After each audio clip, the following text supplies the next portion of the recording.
Join the Thinking in English Conversation Club right now. For just $2 a week, you can join with other English learners, practice speaking, have conversations, enjoy yourself, and use new vocabulary. We run conversation clubs every Tuesday and Thursday at 12 p.m, 6 p.m, and 9 p.m. UK time. So there's no excuse. You can join, and you should join right now. Join the Thinking in English Conversation Club, link in the description. Hello, I'm Tom Wilkinson, and welcome to the Thinking in English podcast, a podcast for intermediate to advanced level English learners. What is gene-edited food? Why is it controversial, and should we be eating it? Let's discuss this today and learn some new vocabulary at the same time. You can find the full transcript for free over on the Thinking in English blog. Check out my Instagram page and YouTube channel, both called Thinking in English. Join my conversation clubs to improve your English, and leave me a 5-star rating wherever you are listening. Here is today's vocabulary list. As always, the written list is available in the description of the podcast and also on my blog, thinkinginenglish.blog. Gene. A part of the DNA in a cell that controls the physical development, behaviour of an individual plant or animal, and is passed on from its parents. For example, the illness is believed to be caused by a defective gene. Resilient.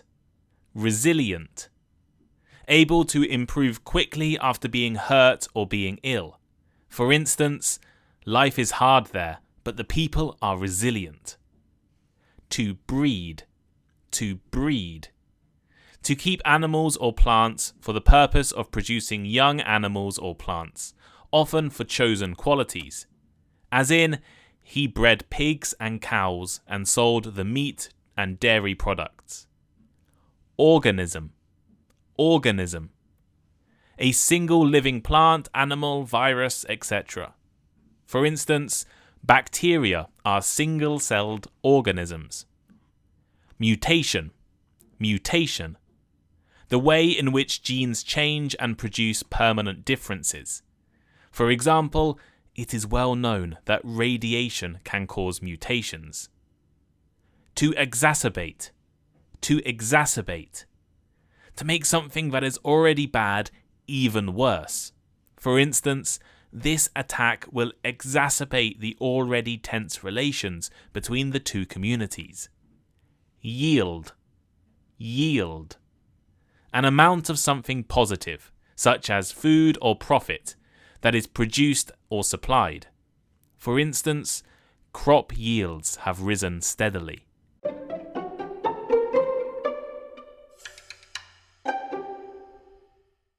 Food security will be one of the biggest challenges facing the world over the next century. As our population increases and our appetites grow, how will we feed ourselves? One potential solution is the development of gene-edited food, something the UK legalised only a few weeks ago. The new law in England allows scientists to edit crop DNA to improve certain qualities.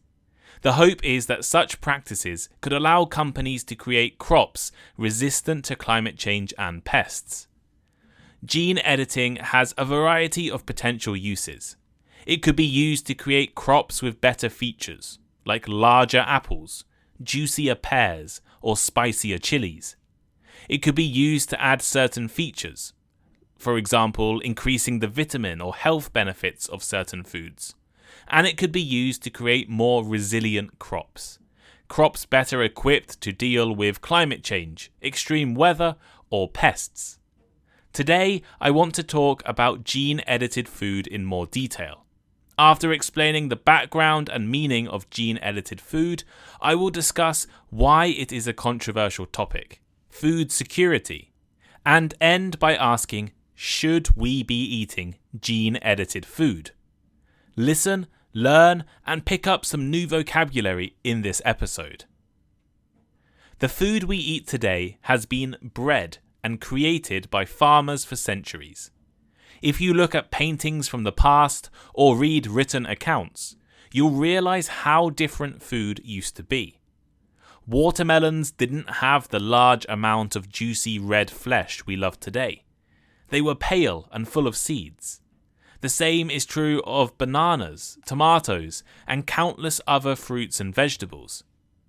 However, farmers realized that they could produce new varieties of food and create better produce through a process called selective and cross-breeding. They could select seeds from the biggest, tastiest, least seeded fruits, mix them, and create a better product. Seedless oranges, massive cucumbers, sweet tomatoes, super spicy chilies, all of these are results of cross-breeding. This is how many of the fruits and vegetables, and even meat animals, we eat today have been developed. The problem is that it can take years to do this, and farmers cannot guarantee the results. It can take many efforts of trial and error to achieve the desired goal. Just because you select seeds from the largest apples, for example, doesn't guarantee you large apples the following year. It is still a random process. There are ways to take away the random element. Using genetic methods, scientists can locate the key genes for flavor, size, color, or other desirable elements and create new varieties quickly. There are a few different variations of genetic methods. One is genetic modification, or GM, which involves adding genes from different species, plants, and even animals into another plant's DNA to create a new variety. It allows you to breed varieties of plants that could not have been bred with traditional methods. The approach approved recently by the UK is slightly different. It is known as gene editing, or GE, and is a newer technology and a newer technique. Instead of adding genes from other plants, scientists can edit the DNA itself, turning certain genes on or off to create new varieties this way. Gene editing is a precise and targeted way of altering DNA to add, remove, or modify genes in an organism. The UK law will allow this approach as long as the result could, theoretically, have been achieved naturally. Compared to GMOs, which typically involve inserting foreign genes from a different species, gene-edited foods rely on changes that could have occurred naturally in the same or closely related species. And this can make gene editing a more precise and efficient way of altering an organism's characteristics. There are already a variety of gene-edited crops and animals that have been developed or are in development right now. For example, scientists have used gene editing to make crops more resistant to disease, pests, and environmental stresses, such as drought. Gene editing has also been used to produce animals with desirable traits, such as leaner meat or resistance to diseases. Let me give you some actual examples of gene-edited foods currently available around the world. In the UK, scientists have developed tomatoes, modified to be a source of vitamin D, increasing the nutritional value of the crop. In the US, fruit companies are developing seedless varieties of cherries.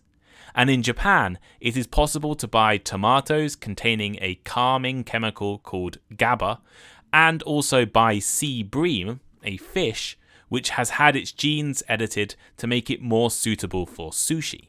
Now, it's important to acknowledge that gene-edited food is a topic of an ongoing debate and controversy due to concerns about its safety, environmental impact, and ethical implications. The EU went so far as to effectively ban the practice a few years ago. But why? Well, one concern is the potential unintended consequences of gene editing, such as unexpected changes to other parts of an organism's DNA, or the transfer of edited genes to other species. Another concern is the potential for gene-edited organisms to have negative effects on natural ecosystems if they were to escape into the wild. On the other hand, these concerns can, and are actually more likely, to happen naturally as a result of random mutations. From an ethical standpoint, some people argue that gene editing raises moral concerns about playing with the genetic makeup of organisms. There is also concern about the implications for animal welfare if gene editing is used to produce animals with specific traits. Arguments against gene-edited food from a social perspective include concerns about the concentration of power within the food industry and the potential impact on small-scale farmers and local food systems. Critics argue that gene editing could exacerbate existing inequalities and create new ones. In terms of health, some argue that not enough is known about the long-term effects of consuming gene-edited foods. There are also concerns about the potential for gene editing to introduce new allergens into food and cause unintended health consequences. Now, scientists insist that both GM, genetically modified, and GE, gene-edited foods are safe to eat. And many of you listening in Asia and in the Americas have actually been eating such food for decades with no negative side effects. Yet concerns over health has meant the EU has severely restricted the sale of such products. The truth, however, is that criticisms and arguments against gene editing, and gene editing specifically, are not particularly strong. There is no evidence gene editing is harmful. Unexpected side effects are actually more likely to occur with natural breeding, and farmers could benefit from pest and weather-resistant varieties of crops. Gene-edited food has the potential to play a significant role in addressing food security and reducing food waste. By increasing crop yields and reducing crop losses due to pests, disease, and environmental stress, gene-edited crops could help to ensure a more stable and reliable food supply.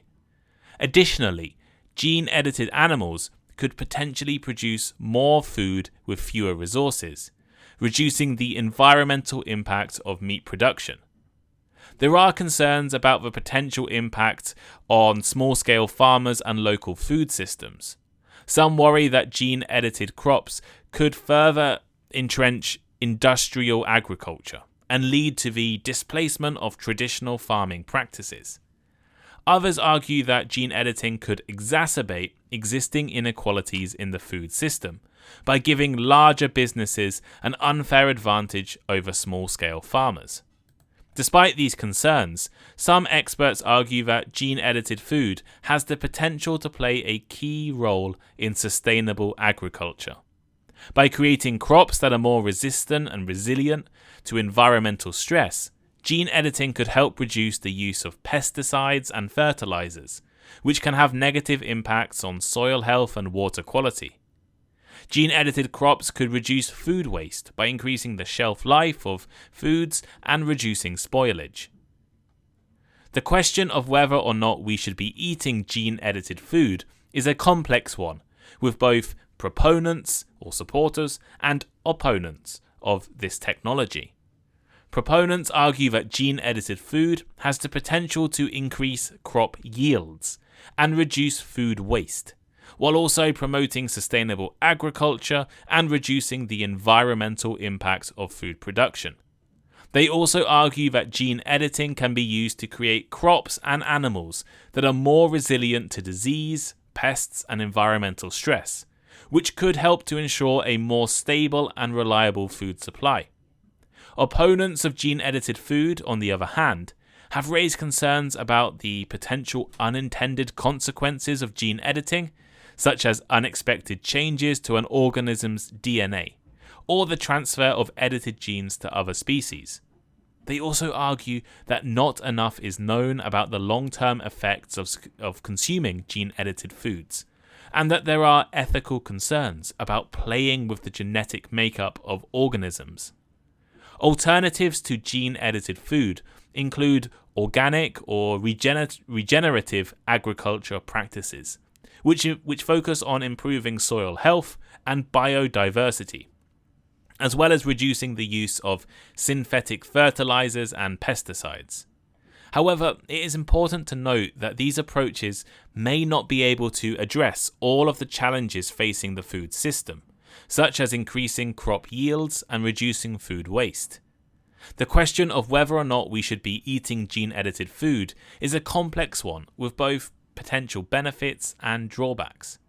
While gene editing has the potential to play an important role in addressing food security and promoting sustainable agriculture, it is important to carefully evaluate the risks and benefits before widespread adoption. Additionally, it is important to consider alternatives to gene-edited food and the potential consequences of not adopting this technology.